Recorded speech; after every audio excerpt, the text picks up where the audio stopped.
സുഹൃത്തുക്കളെ, ഇന്ന് നമ്മൾ ചെയ്യാൻ പോകുന്ന ഒരു പുതിയ ഐറ്റമാണ് ചിക്കൻ റോസ്റ്റ്. ചിക്കൻ റോസ്റ്റ് നമ്മൾ അത് ചെയ്യുന്നതിന് വേണ്ടിയുള്ള ഇൻഗ്രീഡിയൻസ് ഞാൻ ആദ്യം നിങ്ങൾക്ക് അതിനൊരു ലിസ്റ്റ് തരാം. നമ്മൾ ഇപ്പോൾ ഒരു പാന് തീയിൽ വെച്ചിരിക്കുന്നത് കണ്ടല്ലോ. ഇതിനകത്ത് എണ്ണ ഒഴിച്ച് എണ്ണ നന്നായിട്ട് ചൂടായി കഴിയുമ്പോൾ നമ്മൾ അല്പം ഗരം മസാല പാനെടുത്ത് അതിലേക്ക് എണ്ണ ഒഴിച്ച് നന്നായി ചൂടാക്കി കഴിയുമ്പോൾ അല്പം പെരിഞ്ജീരകം ഇടുക. അതിന് ശേഷം കറുവാപ്പട്ട, ഒരു 4 ഗ്രാമ്പു, ഏലക്ക ചതച്ചത് 2 എണ്ണം, ബേ ലീഫ് 1 or 2 ഇടുക.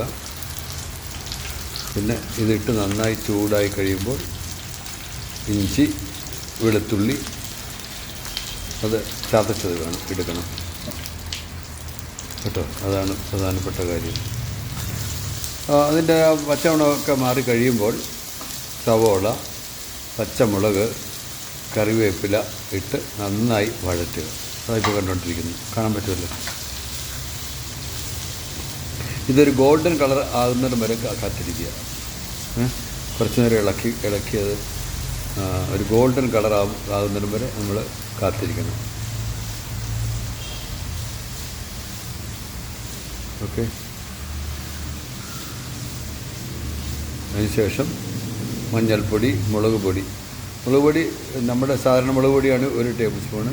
കാശ്മീരി ആണെന്നുണ്ടെങ്കിൽ 1.5 ടേബിൾ സ്പൂൺ. ഈ മുളക് കാരണം എരിവ് വേണ്ടാത്തവർ കാശ്മീരി മുളക് പൊടി ഇട്ടാൽ മതി കേട്ടോ. അത് ഇച്ചിരി 1 ടേബിൾ സ്പൂൺ ഇട്ടേക്കുക. പിന്നെ മല്ലിപ്പൊടി ഒരു 1.5 ടേബിൾ സ്പൂൺ ഇട്ടേക്കുക. ഇതിട്ട് നന്നായിട്ട് വഴറ്റുക. ആ സമയത്ത് തീ ഉണ്ടല്ലോ, അത് സിമ്മിലിട്ടാൽ മതി. എന്നിട്ട് ഇതിൻ്റെ പച്ചമണം മാറിക്കഴിയുമ്പോൾ അരിഞ്ഞു വെച്ച തക്കാളി 1 എണ്ണം നമ്മൾ ചേർക്കാൻ പോകുന്നേ ഉള്ളൂ. ഇട്ട് തക്കാളി അതിനകത്ത് കിടന്ന് നന്നായിട്ട് വെന്ത് സോഫ്റ്റായി കഴിയുമ്പോൾ കേട്ടോ, അതുവരെ വെയിറ്റ് ചെയ്യുക. തക്കാളി ഇട്ടിട്ടില്ല, ഇടാൻ പോകുന്നേ ഉള്ളൂ.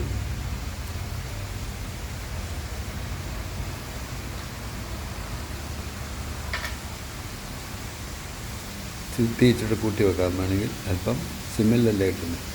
തീ അല്പം കൂട്ടി വെച്ചിട്ട് നന്നായിട്ട് ഇളക്കി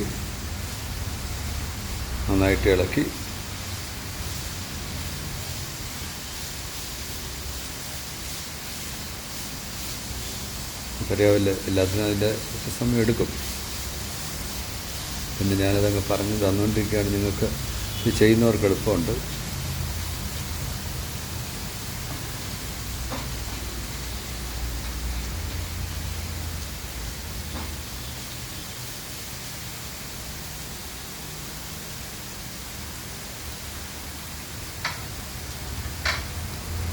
കാണാമല്ലോ. അപ്പോൾ അത് ഇപ്പോൾ കാണുമ്പോൾ അറിയാം, ഒരു ഗോൾഡൻ കളറായി അല്ലേ. ഒരു ഗോൾഡൻ കളറായിട്ടുണ്ട്. അല്ല, പച്ചമഞ്ഞളൊക്കെ കിടക്കുന്നുണ്ടോ. അപ്പോൾ ഒരു നല്ലൊരു ഇതിലാണ് ഇതിരിക്കുന്നത്. അതിനകത്തെ കുറച്ചും മഞ്ഞൾപ്പൊടിയൊക്കെ ഇടുക കേട്ടോ. ചേർക്കുന്ന ഇച്ചിരി മുളക് പൊടി എല്ലാം ചേർത്ത്, ചെറിയ മല്ലിപ്പൊടി ഇതെല്ലാം ചേർത്ത് അത് നന്നായിട്ട് ഇളക്കിയെടുക്കണം. അങ്ങനെ കിടക്കാതെ ഇളക്കിയെടുക്കുന്നു. ഓക്കെ. കുറച്ചുകൂടെ മുളക് ചേർക്കുകയാണ് കേട്ടോ. നമ്മളൊരളവിന് വേണ്ടത് അതെല്ലാം ചേർക്കാനായിട്ട് കേട്ടോ. അതാണ് അതിൻ്റെ ഒരു വലിയ പ്രത്യേകത. അത് നന്നായിട്ടത് ഇളക്കി ആ പച്ചമണമെല്ലാം മാറണം. ഇതിപ്പോൾ എല്ലാം നന്നായിട്ട് മിക്സ് ചെയ്ത് വരുന്നുണ്ടോ.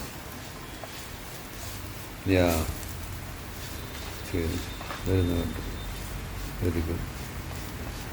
ശേഷം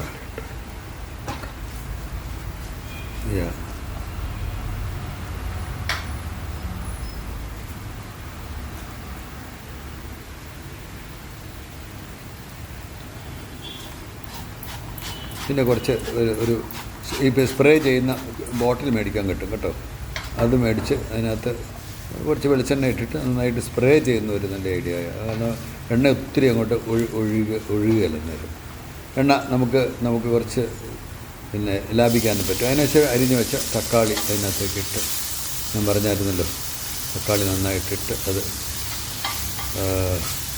നല്ല വെന്ത് സോഫ്റ്റ് ആകണം. ഇതിന് ആ തക്കാളി കാണാമല്ലോ. സോഫ്റ്റായി കഴിയുമ്പോഴാണ് പിന്നെ നമ്മൾ മാരിനേറ്റ് ചെയ്ത ചിക്കൻ അതിലിട്ട് മൂടി വെക്കണം. തക്കാളിയുടെ വേവ് ഇത് നോക്കുക നമ്മൾ. എന്നിട്ട് പിന്നെ നമ്മൾ മാരിനേറ്റ് ചെയ്ത് വെച്ചിരിക്കുന്ന ഇറച്ചിയുണ്ടല്ലോ, ചിക്കൻ കഷ്ണിച്ച് വെച്ചിരിക്കുന്ന ഇറച്ചി, അത് എടുത്ത് നമ്മൾ ഈ പറഞ്ഞ പോലെ അതിനകത്തേക്ക് ചേർക്കുക വേണ്ടത് കേട്ടോ.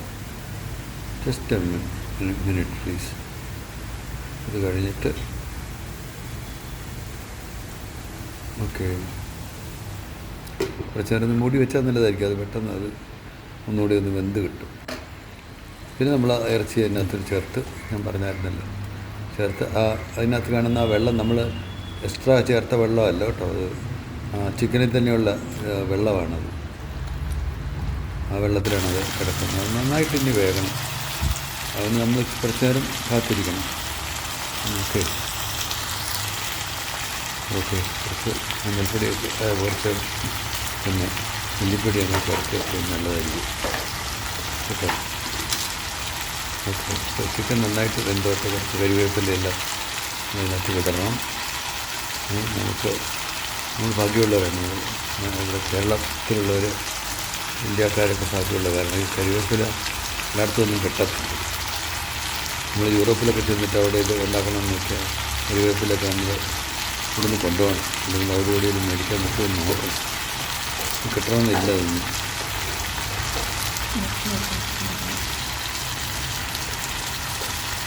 ഓക്കെ പിന്നെ അത് എന്നിട്ട് നമ്മൾ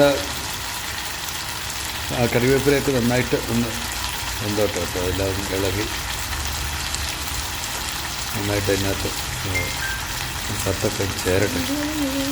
അപ്പം അതിൻ്റെ വെള്ളം വറ്റിക്കോളും.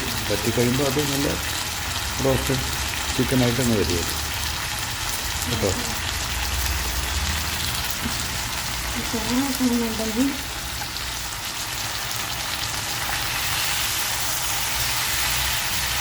ഇല്ല, ഒരുവിധം വെള്ളം വറ്റി കഴിഞ്ഞു.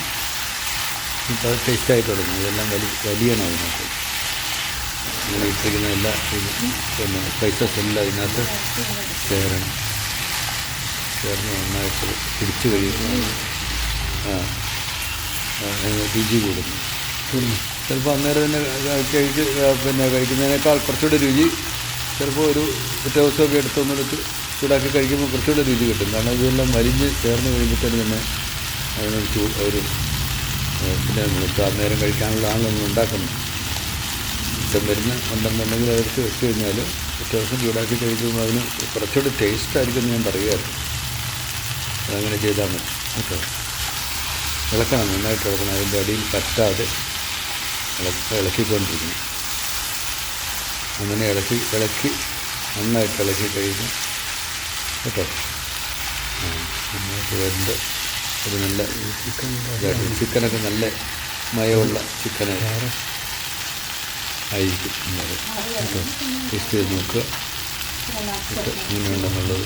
നമുക്കത് ഉപ്പൊക്കെ പിടിച്ചോ എന്നൊക്കെ നോക്കുക കേട്ടോ. കുറച്ച് ഒരു പെപ്പർ മില്ലെടുത്തിട്ട് കുറച്ച് കുരുമുളക്, അല്ലെങ്കിൽ കുറച്ച് കുരുമുളക് പൊടി തൂളിയാൽ മതി. മാത്രമല്ല പെപ്പർ മില്ലുള്ളവർ പെപ്പർ മില്ലിൽ തന്നെ കുരുമുളക് അതൊന്ന് തിരിച്ചാൽ മതിയല്ലോ. മുളക് പൊടി ചേരും, കുരുമുളക് പൊടി ഇതിനൊക്കെ ഒരു ടേസ്റ്റ്, കൂടുതൽ ടേസ്റ്റ് വരും. ഓക്കെ സോ നിങ്ങളെല്ലാവരും എൻജോയ് ചെയ്യുക. Okay thank you.